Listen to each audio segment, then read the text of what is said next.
हमारा चंडीगढ़ 17 सेक्टर में बॉम्बे के ग्रुप के नाम से हमारे शोरूम्स हैं। हमारे समहाउ हमें बहुत सारे फाइनेंशियल लॉसेस हो गए। ये 1990 की बात है। तो हमारे एडजॉइनिंग जो शॉपकीपर थे उन्होंने हमें बताया कि ऐसे ऐसे आप जलंधर जाएं, वहां पे गुरुजी हैं, तो वो आपको वहां पे जो संगत आती है उनको, वो जिसको शुगर की भी प्रॉब्लम है तो ऐसे मीठा खिलाते हैं, जलेबियां खिलाते हैं, तो उसकी जो शुगर है परमानेंट खत्म हो जाती है। तो संगत जी, सुनने में तो ये बड़ा उस टाइम अजीब लगा था, पर हमें लॉसेस इतने ज्यादा हो चुके थे, जॉइंट फैमिली थी, तो हमने कहा चलो एक बार हम चले जाते हैं, जलंधर जाते हैं। उससे पहले संगत जी हमने किसी को भी जैसे जाते थे, जैसे लोग पंडित वगैरह के जाते हैं, वो कहते जी आपके काल सर्प योग है, कोई कहे जी आपके ग्रह बहुत खराब हैं, जितने भी घर में हैं फोटोज वगैरह भगवान की सारी बाहर निकाल दें क्योंकि आपके ग्रह बहुत खराब हैं। तो संगत जी, मैंने कहा हमने अपनी लाइफ में ऐसे तो कुछ किया नहीं, बट कोई कर्मों का चलो फल होगा, तो उस वजह से हमें ऐसे टाइम आ गया हमारे पे। तो हम जलंधर चले गए। तो अभी हमने एड्रेस लेके, तो अभी हम गली में जैसे ही पहुंचे कि डिफेंस कॉलोनी कहाँ पे पड़ती है, ये कोठी नंबर कहाँ पे पड़ेगा, अभी हम कार पार्क करके पूछ रहे थे लोगों में। तो इतने में जो गुरुजी के बाहर सेवादार होते थे सुदामा, ये 1990 की बात है, तो वो चल के आते हैं मेरे पास और कहते हैं कि आंटी आप चंडीगढ़ से आ रहे हो? मैंने कहा हाँ जी। वो कहते हैं जी आप गुप्ता आंटी हो? मैंने कहा जी हाँ जी। कहते जी अंदर गुरुजी आपको बुला रहे हैं। तो मैं एकदम से शॉक्ड हो गई कि अभी मैंने उनके दर्शन भी नहीं किए, उनको मिली नहीं, पहली बार हम वहाँ पूछ पूछ के पहुंच रहे हैं। ऐसे मुझे उन्होंने बाहर से ही भेज दिया सेवादार को बुलाने के लिए। तो संगत जी, उस टाइम हमारी इतनी ज्यादा फाइनेंशियल लॉसेस थे कि हम अपना घर तक लाइबिलिटी उतारने के लिए सेल कर रहे थे, जो हमारी अपनी कोठी थी। जैसे मैंने एंटर किया वहां पे, तो वहां गुरुजी अपने वहां पे बैठे हुए थे गद्दी पे, जो उनका दरबार पे लगी होती थी। मैं वहां पे जैसे गई तो गुरुजी ने सबसे पहले मुझे यही बोला कि आ गई गुप्ता आंटी चंडीगढ़ से, बॉम्बे डाइनिंग वाली, क्योंकि हमें बॉम्बे ग्रुप के नाम से जानते हैं। तो उन्होंने यही कहा कि आ गई है बॉम्बे डाइनिंग वाली गुप्ता आंटी। तो साथ ही उन्होंने मुझे ये बोल दिया कि तेरे ना 3 प्लाट है। तो आप ये सोचिए कि उस टाइम जो ऐसे ट्रोमा में होता है बंदा कि जिसके इतने ज्यादा लॉसेस होते हैं, लाइबिलिटी है, क्योंकि हमारी कपड़े का बिजनेस था, बैंक लाइबिलिटी है, जहाँ से हम कपड़ा व्यापारियों से परचेज करते हैं उनकी भी लाइबिलिटी हो जाती है। जब पता चल जाता है कि इनको लॉसेस हो रहे हैं तो देने वाला कोई नहीं आता, लेने वाले तो सब आ जाते हैं। पर जैसे गुरुजी ने कहा तो मैं ना, आंखों में मेरे आंसू थे और मैं उनका मुंह देखती रह गई कि हम अपना घर भी सेल करने आए हैं, भाई गुरुजी के पास पहुंचे हैं तो ये मुझे ऐसे कह रहे हैं। मुझे विश्वास नहीं हुआ।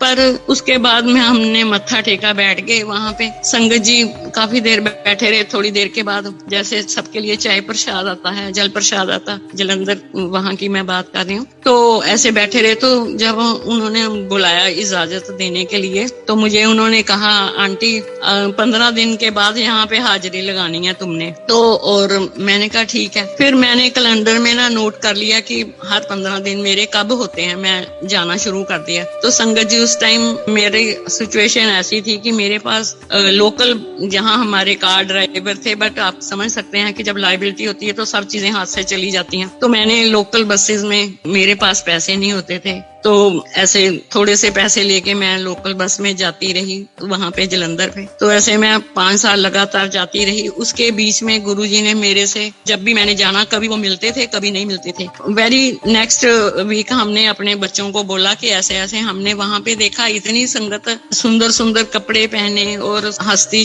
खेलती है। अपने बच्चों को हम लेके चलते हैं वहां पे भी, उनको दिखाते हैं, ऐसे गुरुजी के दर्शन कराते हैं। वहां का तो ऑरा और वहां का तो एक अलग दुनिया संसार है। पर हम क्योंकि अंदर से बुझे हुए थे, बट एक खुशी भी थी, चलो हम एक सच्चे दरबार में पहुंच गए हैं उनकी कृपा से। तो हम अपने नेक्स्ट संडे हम बच्चों को लेके गए वहां पे। तो अब हम वहां जब पहुंचे तो गुरुजी वहां पे थे नहीं। तो उन्होंने, हमने पूछा गुरुजी कहाँ है? कहते पता नहीं, कब आएंगे पता नहीं। किसी को कुछ मालूम नहीं होता था उनके बारे में। हम शाम तक इंतजार करते रहे। फिर हम वापस चंडीगढ़ के लिए आए तो रास्ते में जो भी कार जाती रही, हम झांक झांक के देखते रहे कि गुरुजी इस कार कार में होंगे, गुरुजी इस कार में होंगे। पूरा रास्ता जो 2.5-3 घंटे का था, हम जलंधर से चंडीगढ़ का हमने कारें झांकते झांकते पहुंच गए। संगत जी उसके बाद नेक्स्ट डे मंडे था, बच्चे तो स्कूल चले गए, तो 10 बजे के करीब हमारा मेन कोठी का गेट खुलता है। तो जैसे ही मैंने देखा तो गुरुजी हमारे घर के अंदर आ रहे हैं, साथ में बिमल चाचा थे। मैं तो एकदम से हैरान रह गई, भाई गुरुजी हमारे घर में कैसे आ गए। तो कहते हैं आंटी कल तू बच्चों को लेके गई थी तो मैं मिला नहीं, तो मैं दिल्ली से आ रहा हूँ। मैंने सोचा कि मैं ही आपके बच्चों को मिलके आता हूँ। तो ऐसे गुरुजी ने हमारे घर में चरण डाले। तो उसके बाद ऐसा उन्होंने हमारा हाथ पकड़ा कि जो प्रॉब्लम्स थी वो सुलझनी शुरू हो गई। उसके बाद उन्होंने जैसे मुझे बोला आंटी मंडे के फास्ट रखने हैं, मैंने मंडे के फास्ट शुरू कर दिए। कई लोग सोचते हैं कि गुरुजी ऐसे मेमो में नहीं डालते थे, पर मेरी क्या प्रॉब्लम थी क्या ये तो वो ही जानते थे मेरे कर्म कैसे हैं, कैसे काटने हैं। फिर उन्होंने नेक्स्ट टाइम जब भी मैं गई उन्होंने कहा आंटी शिव पुराण पढ़ा कर। मैंने कभी शिव पुराण ऐसे नहीं पढ़ा था, हम आर्य समाजी हैं तो संध्या वगैरह ही करते थे। तो मैं अपने मन में सोच रही थी कि पूरा पढ़ना है या कैसे, तो वो जानते थे मेरे मन में क्या चल रहा है। उन्होंने कहा नहीं एक पेज आंटी पढ़ लिया कर और 15 दिन के बाद हाजिरी यहाँ पे लगाया कर। तो कभी गुरुजी मिलते थे नहीं मिलते थे, मैं 5 साल तक वहाँ पे जलंधर जाती रही। फिर एक गुरुजी कहने लगे कि आंटी अब तू ना पक्की चेली बन गई है। उसके बाद बहुत बार उन्होंने हमें वहाँ पे अमृत प्रसाद, जल प्रसाद है उसमें जैसे वो पिलाते हैं, वो कई बार हम पीने को मिला वहाँ पे। और ऐसे करके उन्होंने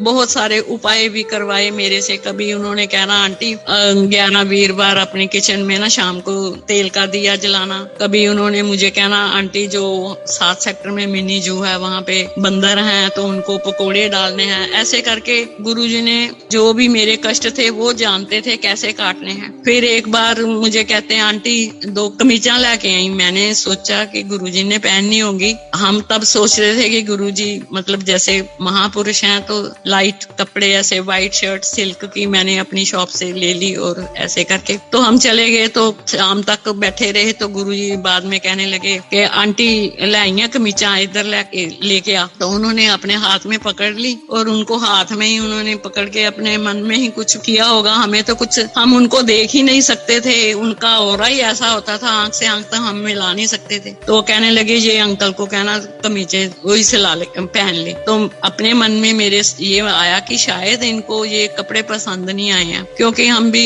जैसे जुड़े थे नए नए थे। उसके बाद संगत जी ऐसे हुआ कि जैसे हम वापस आए तो जो हमारे कपड़े के व्यापारी थे उन्होंने हमें फोन करके कहना शुरू कर दिया कि हम आपकी प्रॉब्लम को समझते हैं, जैसे आपकी सहूलत है उस हिसाब से आप हमारे साथ कोऑपरेट कर लें, जैसे भी आपको ठीक लगता है कि इतने सालों से हम आपके साथ व्यापार कर रहे हैं। उसके बाद संगत जी एक बहुत टाइम के बाद मैं गई तो ऐसे मैं बैठी थी गुरुजी के पास। तो गुरुजी ने कहा आंटी ये पर्स तेरा बड़ा सुंदर है। उन्होंने हाथ में पकड़ लिया तो उसको 2-3 बार उन्होंने खोला, उसको जिप को जैसे लॉक किया, खोला तो मुझे वापस दे दिया। मैं कुछ नहीं समझ पाई क्योंकि उनकी लीला को तो कोई नहीं जानता था। तो जैसे ही मैं घर आई तो जो हमारे बैंक का जो लोन वगैरह हमने देने थे वो कहते हैं हम आपके साथ एडजस्टमेंट कर लेते हैं, इतने जैसे भी मतलब सेटल कर लेते हैं। तो ऐसे उन्होंने हमारे पे कृपा करते रहे बहुत। उन्होंने मतलब जैसे मेरे हस्बैंड है अंकल, उनको ये था कि जिस आदमी ने सारी उम्र काम किया हो तो एकदम से इतना लाइबिलिटी आ जाए देने के लॉसेस की, जैसे नियर अबाउट उस टाइम पे 4 करोड़ की लाइबिलिटी थी। फिर उन्होंने ये कहा कि आंटी हल्दी लेके आना, वो गट्ठे होती हैं हल्दी, कच्ची हल्दी की, ऐसे अंदाजे से बोल देते थे हाथ से कि इतनी के लेके आना। फिर उन्होंने मुझसे ये कहने लगे कि अंकल को कहना ये अपनी जहाँ पॉकेट होती है मेन हार्ट के बाहर जो उस जेब में डालने और शाम को निकाल लेना, अगले दिन लेक में डाल आना। फिर ऐसे करके तो मतलब इस तरह से उन्होंने हमारा क्या क्या कल्याण किया, हमारा हाथ पकड़ा, कैसे उन्होंने हमारी जो प्रॉब्लम्स है उनको खत्म किया, कैसे लोगों के साथ मतलब हमारा कंप्रोमाइज हो गया उनकी कृपा से। उसके बाद अब हमने था कि शॉप में माल डालने के लिए पैसे तो है नहीं है, कैसे करें। फिर एक दिन वो ऐसे गुरुजी शॉप पे आ गए, मेरे हस्बैंड को वहां पे अंकल को मिले, वहां पे उन्होंने ऐसे बैठे थोड़ी घंटा 2 घंटे। अगले दिन फिर जब मैं जलंधर गई तो कहने लगे, आंटी जो उनके गुरुजी के बाल काटते थे सेवादार, तो इसकी लड़की की शादी है, आप ना दुकान से ना कपड़े लेके आना इसकी लड़की के लिए। तो मैंने सोचा संगत जी इसकी बेटी की शादी है, चलो कपड़े अच्छे लेके जाएं शादी। तो मैंने ऐसे जोड़े तैयार किए। तो गुरुजी ने कहा जो दान है ना वो मतलब किसी को दिखाना नहीं होता, तो कार में ही बैग अटैच ही पड़ा रहने दिया। तो संगत जी बाद में जब हमें इजाजत मिली तो हमने बोला कि अपना ये ले लो। तो उस दिन हमारी 2 लाख की सेल हुई और हमने उसी शॉप को फिर हमने फ्रेंचाइजी दिया, VIP ये लगेज जो उसके शोरूम हमने उनको फ्रेंचाइजी दिया। फिर हमारा जो था वो हमें घर में मतलब थोड़ा बेटर हो गया। उसके बाद फिर संगत जी गुरुजी हमने कहना गुरुजी आप कब आ रहे हैं, तो उन्होंने कहना आंटी परसों आना चौथा ना। तो तब हम 40 सेक्टर चले गए थे अपना घर सेल करके। उस घर ने हमारी जहाँ पे गुरुजी के चरण पड़े थे 20 लाख में गया, पर उसने हमारी 2 करोड़ की लायबिलिटी को उतार दिया। तो ऐसे गुरुजी के चरण पड़ने से हमारी इतनी बड़ी वो जो प्रॉब्लम थी खत्म हो गई। फिर हम 40 सेक्टर चले गए, वहाँ 39 में ताया जी और विमल चाचा जी वहाँ रहते थे। हमने उनके घर रात को चक्कर लगाते रहना कि गुरुजी यहाँ आए होंगे, गुरुजी ने कहा था आना है। कई बार वहाँ पे गुरुजी मिल जाते थे और वो कहते थे अब तो आंटी मेरा खेड़ा छोड़ दो, जैसे वो पंजाबी में बोलते हैं। पर वो उनका एक ऑरा और उनकी एक खिंच ऐसी थी कि वो नशा एक ऐसा था कि उनको हम नहीं छोड़ सकते थे। उसके बाद वो 33 सेक्टर में आ गए चंडीगढ़ में, वहाँ हम जाते रहे। फिर जैसे होना कि संगत जी चलो जी वहाँ पे चलना है गुरुजी के साथ, गुरुजी ने के साथ हम कभी बठिंडा कभी रात को जाते रहे। ऐसे करके गुरुजी के साथ हमारा एक परिवार बनता गया। आगे संगत और मिलती गई अच्छी प्यारी। फिर हमारी जो एक था मन में कि हम जो जिसको बोलते हैं दुखी रहते हैं, तो उस सोच में फर्क पड़ गया, दुख को सहने की शक्ति मिल गई क्योंकि गुरुजी का हमारे सिर पे हाथ था। तो ऐसे करके गुरुजी के साथ हम उदयपुर तक गए, सारी संगत के साथ गए। वहां पे भी गुरुजी ने सारी संगत को भी ब्लेस किया। तो हम जैसे आए हैं फिर गुरुजी यहाँ चंडीगढ़ में आए 2 सेक्टर में आहूजा अंकल के यहाँ, वहाँ हम डेली वहाँ 2 साल के करीब रहे। हमने डेली 5 बजे फिर हम यहाँ पंचकुला शिफ्ट हो गए। तो वहाँ डेली हमने 16 सेक्टर से जाना गुरुजी के पास पैदल चल के 2 सेक्टर, क्योंकि उनको मिलने की इतनी वो होती थी, एक नशा होता था कि रोज हमने 5 बजे पैदल शूज पहनने और गुरुजी का जब तक दरबार खुलता तो 6 बजे हम उनके वहाँ पहुंच जाते थे। और रात को 2-2 बजे 1-1 बजे हम तो चलो लंगर किया गुरुजी के पास बैठ जाते थे, लेकिन बच्चे हैं वो सेवा में लगे होते थे, तो जब उनको इजाजत मिलती थी तभी आए। तो वहाँ संगत जी हम 2 बार वहाँ गुरुजी के पास सचखंड का प्रसाद आया, इतना बड़ा कि हम इमेजिन नहीं कर सकते कि लड्डू था बहुत बड़े साइज का जो उनके हाथ में आया। तो उन्होंने सारी संगत को थोड़ा थोड़ा जैसे भी बांटा, लाइन से हम खड़े थे। और संगत जी वो ऐसा था, उसका एक एक जो दाना था बूंदी का, जो लड्डू का जो हमें मिला वो हमने खाया कि जैसे पूरा अमृत किसी ने घोल के, कितने फूलों की फ्रेग्रेंस होगी हमारे अंदर जा रही है। और एक ही दाना हमने जैसे खाया तो लगा कि अंदर तक हम खुशबू जो गुरुजी के पास से आती थी वैसी खुशबू उसमें थी। तो हमने उसको संभाल के रख लिया कि बच्चे जब कोई एग्जाम्स वगैरह देने आते हैं तो उनके लिए रख लें। तो संगत जी 3 महीने तक हमने उसको रैप करके रखा, वो एज इट इज फ्रेश रहा, उसका कोई घी नहीं किसी चीज को लगा, लेकिन वो हर टाइम फ्रेश रहता था। और वैसे ही फ्रेग्रेंस थी कि बच्चे एग्जाम देने जा रहे हैं, जब मेरे हस्बैंड ऐसे कोई डील पे जा रहे हैं तो चलो गुरुजी की ब्लेसिंग्स साथ में जाएं। उसके बाद डेली जाना हो गया वहां पे, 2 साल गुरुजी रहे। फिर उसके बाद कभी वो जनरल दपिंदर हैं 12 सेक्टर में, उनके वहां चले जाते थे। फिर उसके बाद गुरुजी डेली हम जैसे जाते थे तो बहुत ही आनंद आता था, बहुत अच्छा लगता था। कभी डॉली गुलेरिया हमारे पास होती थी, गुरुजी कहते थे चलो आंटी कुछ लिखो और कुछ सुनाओ। तो ऐसे करके उन्होंने बहुत सारे गुरुजी के लिए वो लिखे भजन शब्द शब्द लिखे, और जो कि बहुत कहीं भी जाते थे तो वो चलते रहते थे उनके। तो ऐसे करके उनको भी और संगत जितनी भी थी सबको गुरुजी ने बहुत ब्लेस किया। उसके बाद गुरुजी एम्पायर स्टेट चले गए, तो फिर हमारा गुरुजी को मिलने का वहाँ एम्पायर स्टेट जाना शुरू हो गया, महीने में एक बार ऐसे करके। तो संगत जी अभी हमारा फ्रेंचाइजी तो हो गया था, बट मेरी 2 बेटियां हैं और एक बेटा छोटा, लेकिन वो ग्रोन अप हो चुकी थी। लेकिन हम शादी के लिए सोच नहीं सकते थे कि कैसे हम इनके लिए करें। तब जब हम एम्पायर स्टेट गए एक बार, ये 98 की बात है, तो गुरुजी ने वहां पे एक दिन ऐसे ही हम दर्शन के लिए गए, तो कहते आंटी रात के 12 बजे होंगे, हमने लंगर खा लिया और उनके पास बैठे थे, इजाजत नहीं मिली थी अभी आने की। तो जब वो अपनी उनकी किचन में से उनके लिए प्रसाद आया, तो उसमें से उन्होंने बोला, आंटी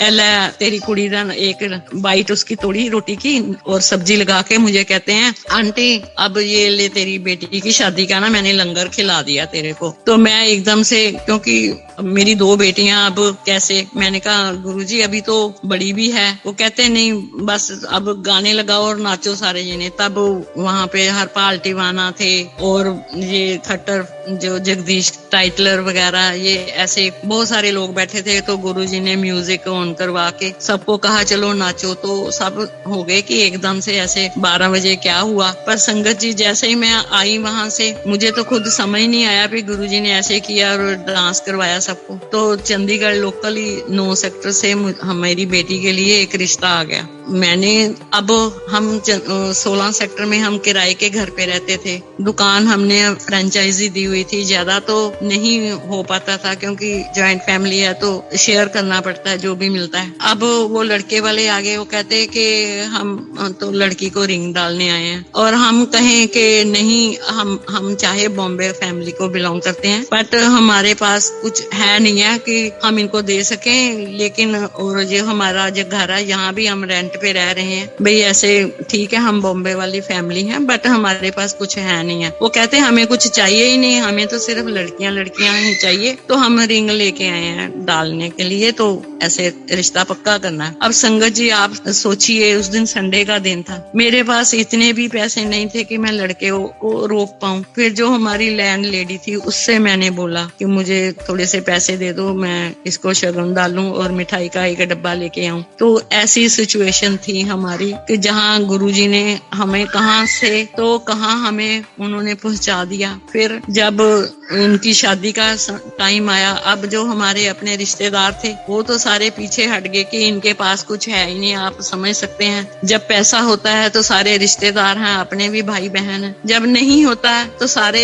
दूर हट जाते हैं। पर एक गुरुजी की संगत थी जिसने हमारा इतना साथ दिया, गुरुजी की कृपा से। जब शादी फिक्स हो गई, बारात आ गई, और मैं और मेरे हस्बैंड एक दूसरे का मुंह देखें कि बारात आ गई है, ना कुछ देने के लिए ना कुछ करने के लिए, तो हम बार बार कहें कि उनको अभी रोक लो, कहे जी 8 बजे हैं, पहुंच गई हैं। तो संगत जी जैसे शहर से ही लोग थे, वो जो महाजन टेंट वाले, वो कहते जी कितनी बारात है, बताओ कैसा टेंट लगाना, हम लगा रहे हैं। फिर उस टाइम पे उसका वो बड़ा मशहूर था एक कैटरर, वो आ गया, वो कहने लगा कि नहीं जी कितनी बारात का खाना क्या क्या बनाना है हम कर लेंगे, बाद में कर लेंगे। और सारी गुरुजी की संगत, जो भी गुरुजी के कृपा से सारी वहां पे पहुंच गई। चोपड़ा अंकल और बिमल अंकल और नवराज और ताया जी, जनरल, जितने भी गुरुजी ने जैसे कहा था जरूर जाना, तो सारी गुरुजी की संगत आ गई उनको वेलकम करने के लिए। और मैं और मेरे हस्बैंड, हम दोनों एक दूसरे का मुंह देख रहे हैं कि कैसे होगा। हमारे जिसको नहीं भी जानते थे वो भी हमारे हाथ में एक लिफाफा पकड़ा गया कि कोई बात नहीं आंटी,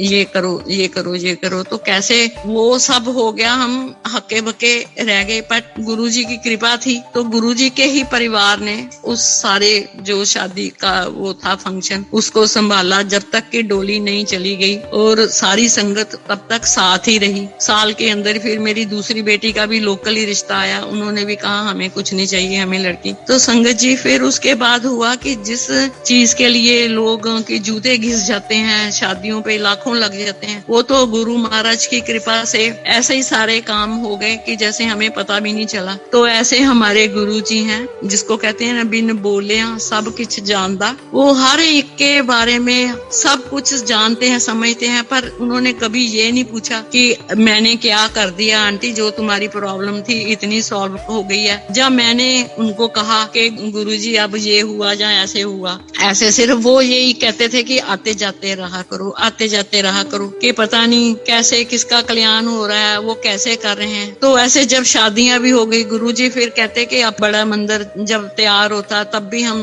गुरुजी के साथ वहां जाते रहे। जब कंस्ट्रक्शन चल रही थी, शुरू हुआ था, फिर जब तैयार भी हो गया, गुरुजी का बर्थडे वहां सेलिब्रेट हुआ, तो गुरुजी ने अपने हाथ से सबको वो अपनी जो एक छोटे साइज में जो सब रूप थे वो डिस्ट्रीब्यूट किए। तो अभी तक वो उनको हमने संभाल के अपने अलमारी में रखा हुआ है कि वो गुरुजी के अपने हाथ से दिए हुए हैं। तो संगत जी ऐसे करके हमारा कनेक्शन चलता रहा। फिर बीच में ऐसा समय आ गया कि हमारा आना जाना कम हो गया, क्योंकि थोड़ी ये हो जाती है कि गुरुजी दूर चले गए। वो कहते थे अब मैं दिल्ली चला गया तो मैं कम आया करूंगा चंडीगढ़। तो जैसे लिंक सा टूट गया, पर मन में होता था कि हम गुरुजी के कैसे मिले। हमें लगा कि जैसे साईं बाबा हैं और उनकी और गुरुजी की जो सिमिलरिटी है, जैसे कि वो कोई भेदभाव नहीं है, कोई खाने पीने की वो नहीं है, कोई नीला नहीं पहनना पीला, ऐसे कुछ नहीं है। तो हम साईं मंदिर जो चंडीगढ़ 29 में वहां जाने शुरू हो गए, क्योंकि उनमें हमें गुरुजी दिखते थे।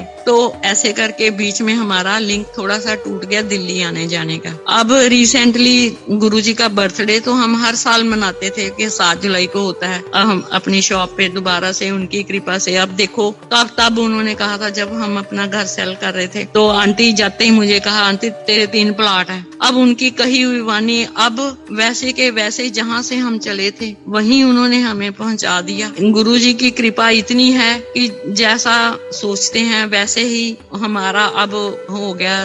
बट ये है कि अब मन में वो नहीं रहा, जिसको कहते हैं ना कि उन्होंने मांझ के इतना जैसे सोना कुंदन बन जाता ना। अब इच्छाएं आशाएं नहीं है कि मिला है ठीक है, नहीं मिला तो भी कोई दिक्कत नहीं है, कि मन अंदर से इतना ज्यादा प्रसन्न रहता है, खुश रहता है कि किसी चीज की कमी नहीं लगती है। हर टाइम उनका शुक्राना ही मन में रहता है कि जिन्होंने कहां से हमें निकाला, हमारा हाथ पकड़ा और आज तक नहीं छोड़ा। तो ऐसे ही उनकी कृपा बनी हुई है। बच्चे भी अपने सेटल हैं, अपना अपना काम कर रहे हैं। तो जैसे था हमारी पोजीशन वैसे ही वहां पे गुरुजी ने हमें पहुंचा दिया।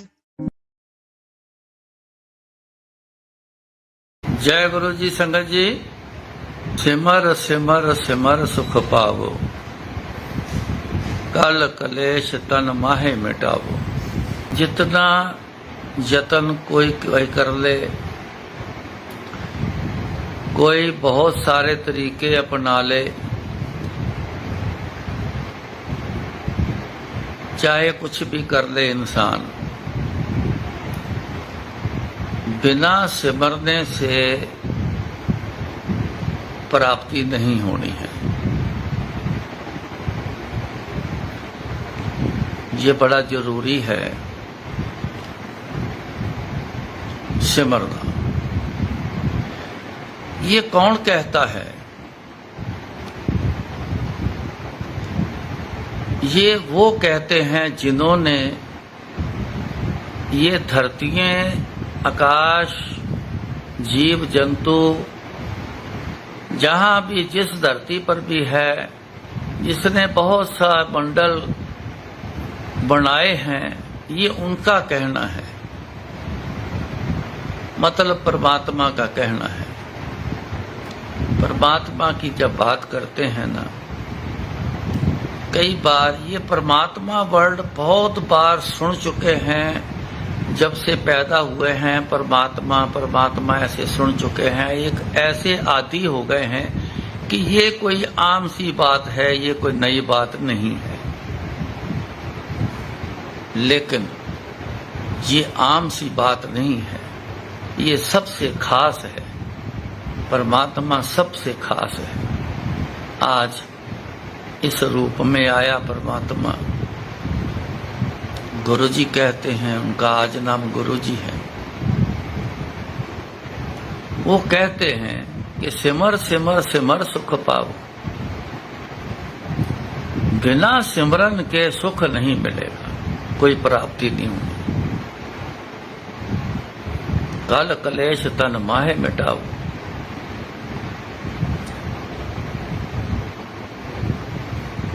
आज के जमाने में ये चीज बड़ी है, कल कलेश बड़ा है, तन में है, बीमारी आ गई, तन में कल कलेश हो गया, हालात आपसी बिगड़ गए, मन में कलेश हो गया, दिमाग में कलेश बन गया।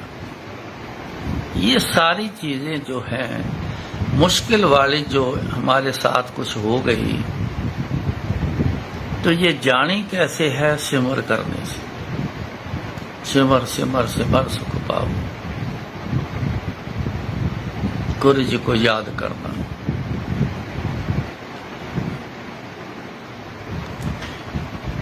असलियत तो ये है जो गुरु जी ने कही है, एक बार नहीं, मैंने तो कई बार सुना है। ये कोई अपने पल्ले से नहीं, अपनी सोच समझ से नहीं, ये उनके कहने से कई बार कहा है।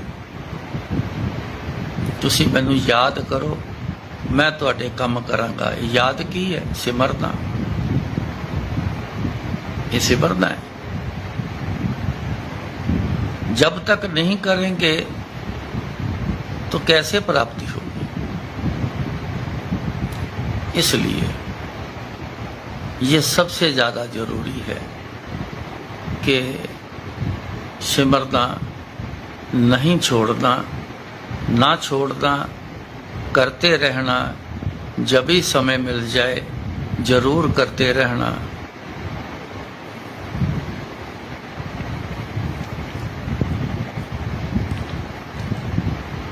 आज संगत कोई आई थी, जिक्र चला, दौलत का जिक्र चला कि सबसे बड़ी दौलत क्या है? वो ऐसी कौन सी दौलत है जो सबसे बड़ी है? सबसे बड़ी दौलत है गुरु जी की रहमत। ये सबसे ज्यादा बड़ी दौलत है। आम दुनियावी दौलत किसी एक हिस्से में काम आती है, बस उसके ज्यादा नहीं। गुरु जी की रहमत अगर हो जाए, ये दौलत आ जाए ना, तो ये हर हिस्से में काम करती है, हर हिस्से में काम करती है। जहां दुनियावी दौलत नहीं काम करती, वहां भी ये काम करती है। जहां दुनियावी दौलत काम करती है, ना हो तो भी ये रहमत ही काम करती है।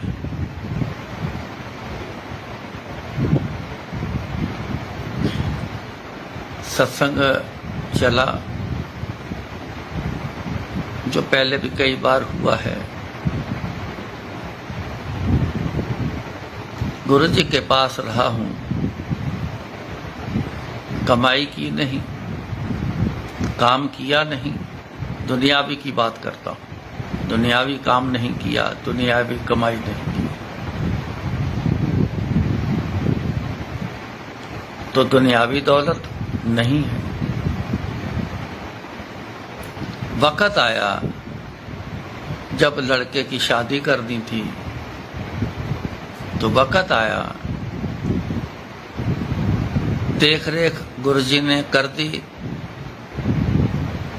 बोल दिया कि यहाँ पे कर दो, रिश्ता हो गया, सब कुछ हो गया। डेट भी गुरुजी ने तभी तय कर दी, कर दें विसाखी का ब्याह। वो भी दिन नजदीक आ गए, दिन रह गए 8-10-11 दिन रह गए। तो गुरु जी मेरे को छुट्टी दे रहे हैं, कहते जा जाके ब्याह कर मुंडे दा। दिल्ली थे गुरु जी, जा कहते मुंडे दा ब्याह कर जाके। मैं कहा गुरु जी कादे नाल ब्याह करना है? कोल तो कुछ है नहीं, विआह काहदे नाल करना गुरु जी?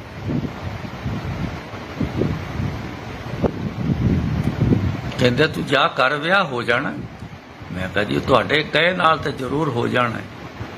मैं बिल्कुल मानदा गुरु जी, पर एक मैनू गल समझ नहीं आ रही कि दिन तो रह गए 10-11,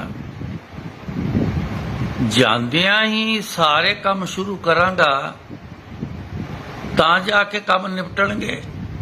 बुकिंग करनी, एडवांस देना, कार्ड प्रिंट कराने तो शुरू होना ते तां पैसा लगना, जेब विच कुछ है नहीं। तो गुरु जी दिन तो बड़े नेड़े रह गए, ते तरीक जिहड़ी है इनू थोड़ा जिहा अगे पा दईए, फिर तुसीं इंतजाम देख लेना किस तरह करना है, उस हिसाब दे नाल टाइम मिल जाए। कहते ये तरीका धुरों तय होके आंदियां। संगत जी इस गल नूं बड़े गौर नाल समझना। तरीकें ऊपर से तय होके आती है, इस बात को ध्यान से समझना। रिश्ते ऊपर से बन के आते हैं। अब कहते तरीके धुरों तय होके आंदियां, ये नहीं बदली जानी। तू चाहे मैनू एक बारी कह दे तो चाहे मैनू 100 बारी कह दे, ये नहीं बदलियां जानियां।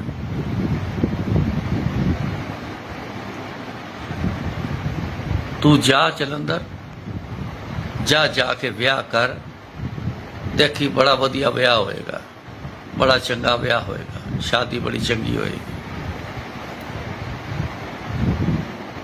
कह के गुरु जी उठ गए। मैं भी उठ गया, बैग उठाया। अगले दिन सवेरे शाने पंजाब की ट्रेन पकड़ी, मैं निकल गया। अब मेरी जेब में 100 कुछ रुपए, शादी करने चला।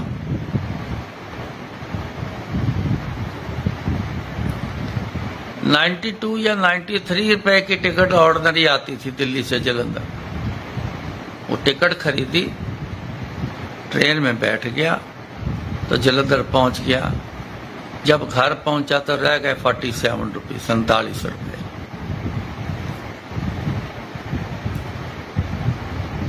अब शादी का काम शुरू करना है।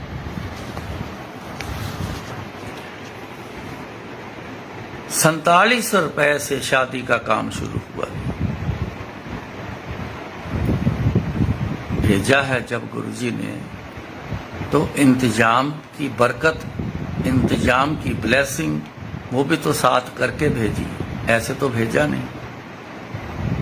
पूर्ण गुरु हैं, अधूरा गुरु हो तो डर लगे, पूर्ण गुरु जो कह देना तो डरना नहीं चाहिए। चले गए, शुरू हो गया, बैठ गए। शुरू कहाँ से हुआ? आराम से बैठ गए। मैंने रेलवे स्टेशन से फ़ोन करके आंटी को बोल दिया कि मैं आ रहा हूँ, तो शादी तय है, शादी करना है। तो चुपके से जाके बैठ गए, कोई बातचीत ना करे, कैसे करना है, पैसे कोल नहीं। सबसे पहले कार्ड प्रिंट होने हैं, कैसे शादी होगी। चुपके से सारे बैठे, कोई बातचीत नहीं कर रहा।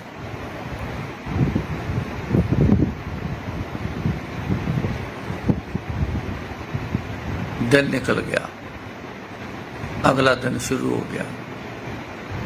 आंटी मेरी तरफ देख के आंखों से बात हो रही है, आंखें बोल रही हैं, क्या करना है। मैं हंस पड़ा। मैं क्या, गुरुजी ने भेजा है, कुछ तो होना ही है, टेंशन ना करना, कुछ होना जो, बस देखने का समय का इंतजार में हूं मैं। आंटी भी मुस्कुरा गई। 11 बजे के करीब, 12 बजे के करीब एक आदमी आया, बेल मारी। मैं उठ के गया, कहते थे शीशे वालों का घर यही है। मैं क्या हाँ जी। कहते जी वो कहाँ है लड़का आपका जो शीशे का काम करता? मैं क्या काम तो 3 महीने पहले बंद कर दिया है शीशे का, पर मैं बुला देता हूँ। मैंने लड़के को बड़े को आवाज दी। मैं कहा बाबा इधर आ, बाहर कोई आया है, बात कर ले। वो आया, उसने बोला कि हाँ भाई जानता था।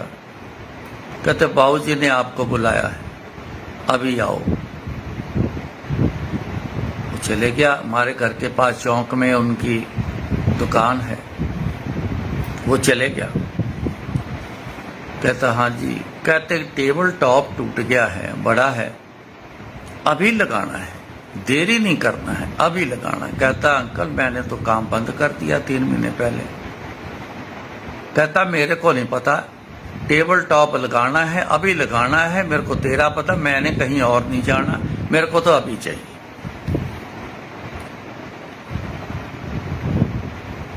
उसने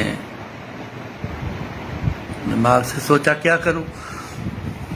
चलो उसने बोला जो हमारे लिंक के हैं मैं उनसे पूछता हूं कि इस साइज का अगर कोई गिलास तैयार होगा तो एड्रेस दे के मंगवा लेता हूं। चलो जानकार हैं, बड़े अच्छे, प्रेम प्यार है।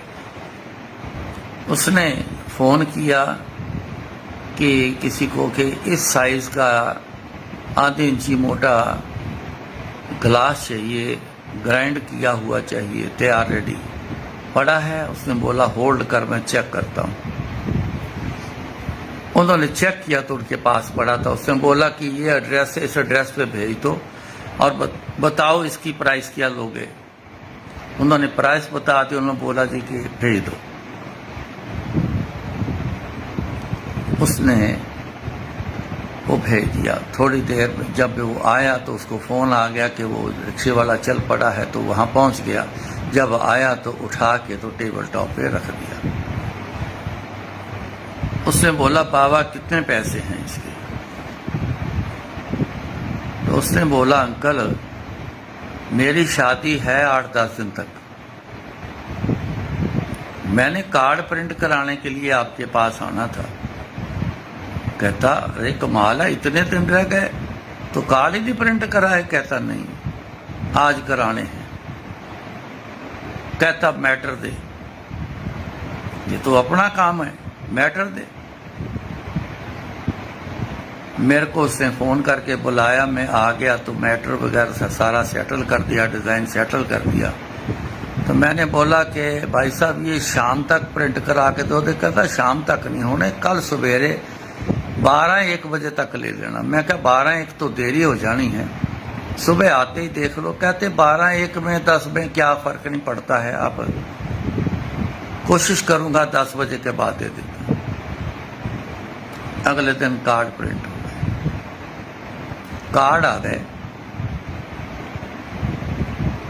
तो मेरी आंटी कह रही है कि कार्ड बांटने हैं, इनके साथ कुछ देना होता है, कोई एक बॉक्स खाने पीने स्वीट्स का हो या किसी भी चीज का हो, होता है साथ में, उसका क्या करना है?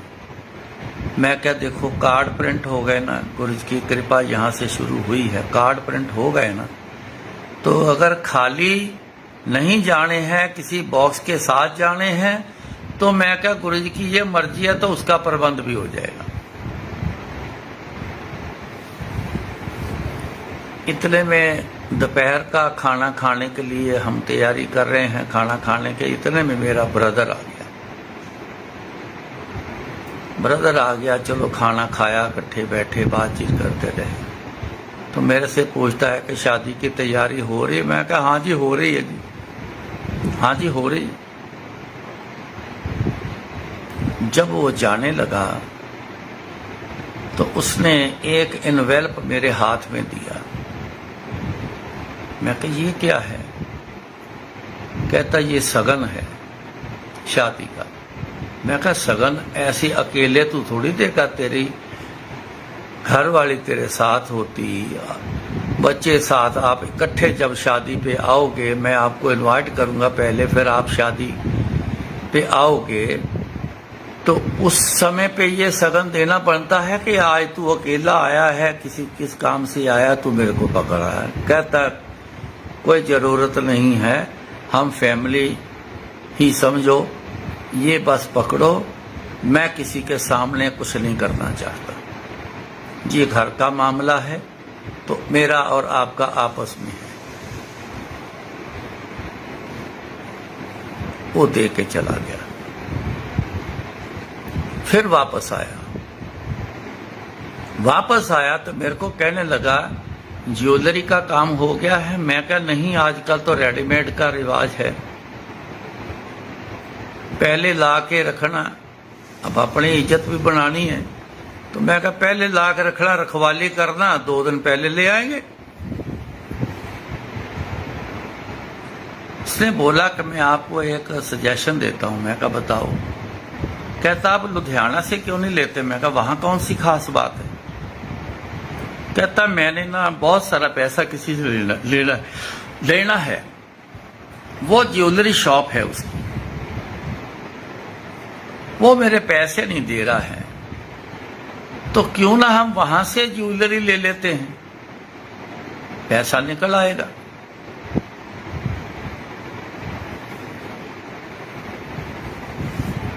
आप मेरे साथ चलो, भाभी जी को साथ में लो, मेरे साथ चलो, तो वहां से जाके ज्वेलरी खरीद लो और रात वहां रुक जाना, तो सवेरे आपको मैं छोड़ जाऊंगा। मेरा दिमाग चलना शुरू हो गया, ये गुरुजी की क्या माया चल रही है। मैंने कहा कि चलो ठीक है, ये गुरुजी की खेल चालू हो गया है, मैंने अब अपना दिमाग नहीं चलाना, जो चल रहा है इसको चलने दो। मैंने अपने आंटी से पूछा कार्ड के साथ क्या बांटना है। उसके मुंह से निकला कि वो जो कागजी बादाम होते हैं वो साथ में बांटते हैं।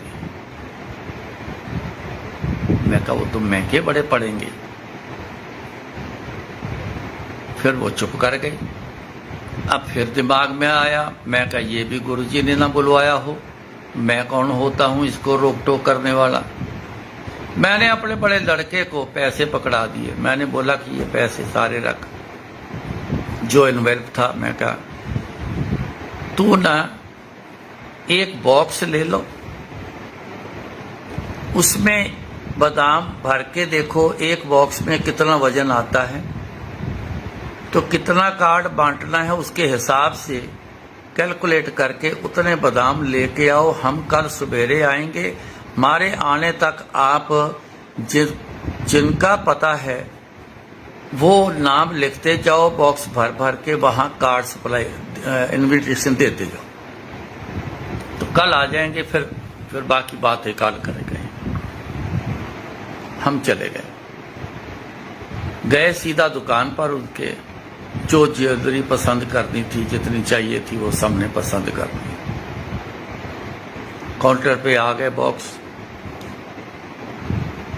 तब वो मेरा भाई उनके सामने आया, तो हेलो शेलो करी उसने, क्या हाल है? ठीक है, बढ़िया, सब ठीक चल रहा है, सब ठीक चल रहा है। कहता ये मैंने सामान निकलवाया है, इसकी ये प्राइस बन के आपके पास आ गई है, अब जो लेस करना है इसमें कर दो, और जो मैंने पेमेंट आपसे लेनी है उसमें ये एडजस्ट कर दो। वो जिनकी शॉप थी वो हक्का बक्का रह गया। वो देखने लग गया, सोचने लग गया। उससे फिर रहा ना गया, कुछ नहीं बोला। वो उठा, एक अलमारी से वो डायरी लेके आया, उसका अकाउंट निकाला, उसमें उसने पैसे एडजस्ट कर दिए। बाकी थोड़े बहुत जो बचे उसने बोला कि मैं कब लेने आऊं। उन्होंने कहा कि नेक्स्ट मंथ हम बात करेंगे इसके बारे में। हम वो ज्वेलरी लेके घर पहुंच आए, सवेरे घर पहुंचाए। दूसरा काम ये हो गया, बड़ा काम था ज्वेलरी का, वो हो गया। मैंने बोला कि कितने पैसे बने हैं, इसके भाई से पूछा। वो कहने लगा शादी के बाद बात करेंगे, अभी नहीं करो। हमें छोड़ गया। मेरी आंटी ने कहा कि पहली शादी है, मायके में जाके इनवाइट करना होता है। तो उसके मायके ऋषिकेश, मैं कहा 2 दिन तो वहां लग जाने हैं आने जाने के, दिन तो बहुत कम बचे हैं, बहुत सारा काम पड़ा है, बुकिंग पड़ी है। कहते बुकिंग वगैरह कर लो फिर निकल जाते हैं, जाना जरूरी है, मेरी भी इज्जत का सवाल है।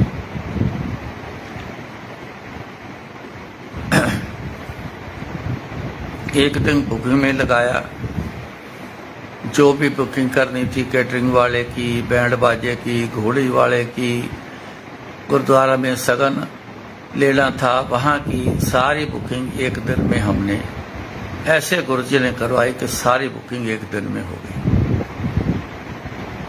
एडवांस सबको दिया। मेरी सिस्टर इन लॉ आ गई, आके चलो चाय वाय पी, बातें बातें करते रहे। एक एनवेलप उसने टिका दिया, कहती जी ये शादी का सगन है, आज ही सगन देना चाहती हूँ। मैं क्या आज क्यों? कहती पता नहीं, मेरा मन कहता है। घर बैठी थी कि जो सगन देना है शादी का वो आज ही दे के आना है। तो मैं तैयार हो गई, तो हस्बैंड को बोला कि मैं निकल रही हूँ, आप जहाँ भी हो वहाँ से वहाँ पे आ जाना। वो भी आ गया। तो उन्होंने वो एक एनवेलप उन्होंने टिका दिया। अभी इतना हो ही रहा था तो दूसरी मेरी सिस्टर इन लॉ, वो आपस में बात हुई होगी कि मैं तो सगन आज ही देने जा रहे हो, कहते हो तूने देना तो मैं भी दे देती हूँ जाके। वो भी आ गए, उसने भी आके एनवेलप टिका दिया। अब गुरुजी की लीला देखो कैसे चलनी शुरू हुई। वो सबके दिमाग में डाल रहे हैं गुरुजी, ये है माजरा, ये सबके दिमाग में डाल रहे हैं गुरुजी। खरीदा फरोशी शुरू हो गई, कपड़े खरीदने शुरू हो गए, लड़की के कपड़े, लेन देन के कपड़े, और बड़ा कुछ सामान होता है वो शुरू हो गया। अगले दिन ऋषिकेश चले गए। वहां गए तो मेरे बड़ा ब्रदर इन लॉ जो था उसने मेरी आंटी को अंदर कमरे में बुलाया, तो एक अच्छा खासा एनवेलप उसने टिका दिया। कहता कि ये सगन है, हम यहीं दे देते हैं, किसी के सामने मैं नहीं चाहता देना किसी को, ये अपना आपसी मामला है, तो ये तू रख ले। उसने मना कर दिया, कहती ऐसे नहीं, नानके हो आप, तरीके से आओ, आपका वेलकम करेंगे, आप बैठो तो फिर ये देना मेरे को सगन। मैं ऐसे नहीं लेके, जब मैं सगन लेने के लिए नहीं आई हूँ, मैं तो आपको इनवाइट करने के लिए आई। उसने बोला मेरी बात को समझो, मैंने किसी के सामने नहीं देना है, मैंने तो आपको यहाँ दे दिया है, एक ही बात है। वो मानी नहीं, वो उठा, उसने मेरी आंटी का पर्स उठाया और उसमें डाल दिया। उसको बोला कि तेरे को मेरी कसम, तू ये अब बाहर नहीं निकालेगी, ऐसे ही जाएगा तेरा पर्स। गुरुजी की माया, आके सारी खरीदा फरोशी हो गई, सब कुछ हो गया, शादी हो गई। शादी हो गई, जिसका देना था सबका दे दिया, 1 रुपया भी किसी का देना बाकी नहीं बचा। गुरुजी ने ऐसी लीला चलाई, हमारे हिसाब से अच्छी शादी हुई थी। वैसे तो कोई अंत नहीं है, किसी भी काम का कोई अंत नहीं है, लेकिन देखने में अच्छा लगे वो अच्छा ही होता है। अच्छी शादी हो, किसी बात की कोई भी कमी नहीं रही, सब कुछ अच्छा ही बना, अच्छा ही हुआ। तो शादी हो गई। अब मैं आपको गुरुजी की देखो करनी बताता हूँ कि गुरुजी कैसे मैचिंग भी करते हैं। गुरुजी ये भी नज़ारे दिखाते हैं। 2 दिन निकल गए, सगन के जो एनवेलप वो चुन्नी में बांध के इकट्ठे करके उसने अलमारी में रखे थे आंटी में। तो जब ये अलमारी खोलती वो लुढ़क के बाहर को आ जाते। तो उसने मेरे को बोला कि ऐसा है जी, इनको पहले निपटो, खोलो, सारे इकट्ठे करो, ये बार बार यही बाहर को आते हैं जब अलमारी खोलती हूँ, खोलने तो है ही, तो इसका काम पूरा करो। हम बैठ गए जी, खोल खोल के कुछ उसने शादी में इस्तेमाल किए, जो बाकी बचे सब खोले। तो जब गिनती करी ना मैंने, तो 47,000 रुपये सबका दे दिला के, सबका भुगतान करके, सब कुछ करके 47,000 रुपये पूरे हमारे पास गुरुजी ने उल्टा दे दिए। तो जिस दिन मैं आया था, टिकट खर्चने के बाद, रास्ते में चाय पानी पीने के बाद मेरी जेब में घर आया था तो 4700 रुपये थे। तो 47,000 रुपये गुरुजी ने झोली में डाल दिए कि शादी के बाद भी खाली नहीं रहना, जहाँ कहीं उसने जाना होगा। तो मैंने लड़के को पकड़ा है, मैं कहा ये ले भैया तेरे ही हैं, कहीं जाना है दोनों ने, घूमने जाना है, कहीं जहाँ जाना जहाँ चले जाओ, ये ले जाओ मेरे से। मैंने अपने पास 1 रुपया नहीं रखना, तेरे शादी के लिए गुरुजी ने सब कुछ भेजा है, अब बाकी बचा वो तू जान, तेरा काम जान। अब मेरा काम खत्म हो गया, मैं चला दिल्ली अपनी ड्यूटी पे, अपनी सेवा में मैं चला दिल्ली। सो संगत जी, बात चली थी दौलत के बारे में। दुनियावी दौलत की भी जरूरत है, लेकिन जितनी जरूरत है उतनी, उससे ज़्यादा अलमारी में पड़ी वो किसी काम की नहीं। ये संगत जी, मैंने ऐसी चीज़ें देखी हुई हैं। दौलत कौन सी हमें चाहिए? बेहिसाब दौलत क्या चाहिए? गुरु जी की रहमत, ये दौलत चाहिए। गुरु जी की रहमत है ना हमारे ऊपर, तो किसी बात की कोई कमी नहीं। सब कुछ आपके आगे ऐसे आती हैं चीजें कि जैसे कोई ला के रख के जाता है।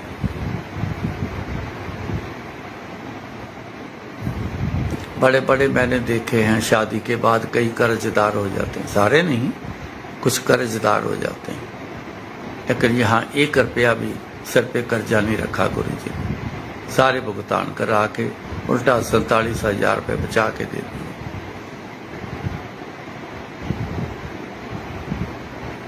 ये दौलत की कमाई करनी चाहिए साथ में। दुनियावी दौलत भी जरूर कमाए इंसान, खूब कमाओ, कोई बात नहीं, कोई रोकता नहीं, कोई टोकता नहीं, लेकिन साथ में गुरु जी की कमाई करी हो ना, तो बस फिर सारा कुछ ठीक है, सारा कुछ अच्छा है। सो गुरु जी की रहमत कमाओ। ये रहमत कमाई कैसे होनी है? सिमर सिमर सिमर सुख पाओ।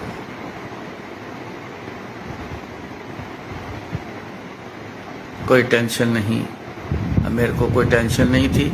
जिन्होंने भेजा कि जा कर शादी बड़ी वधिया होएगी, तो फिर चिंता तो मैंने तो करनी नहीं। क्यों करूं जब गुरु जी के बोल ऐसे हैं? तो गुरु जी का बोल जो बोला गया वो पत्थर पर लकीर है, वो मिटता नहीं। जो बोला है वही होता है, तो फिर कभी किस बात की? तो रहमत कमाई सिमरने से होनी है, सेवा से होनी है, और कोई दुनिया में तरीका नहीं है। सेवा करो, सेवा से सिमरन पैदा होता है। सेवा इसलिए बनी है, सेवा से सिमरन पैदा होता है, फिर सिमरने से गुरु मिलता है। जिसको गुरु मिल गया सब कुछ मिल गया। गुरु जी कृपा करे, बड़ी रहमत है। यही कमाई साथ जानी है। गाविए सुनिए मन रखिए, पाओ दुख पर हर सुख कर ले जाओ, ऐ कमाइए। आज मैं आपसे इतना ही रूबरू होना। जय गुरु जी।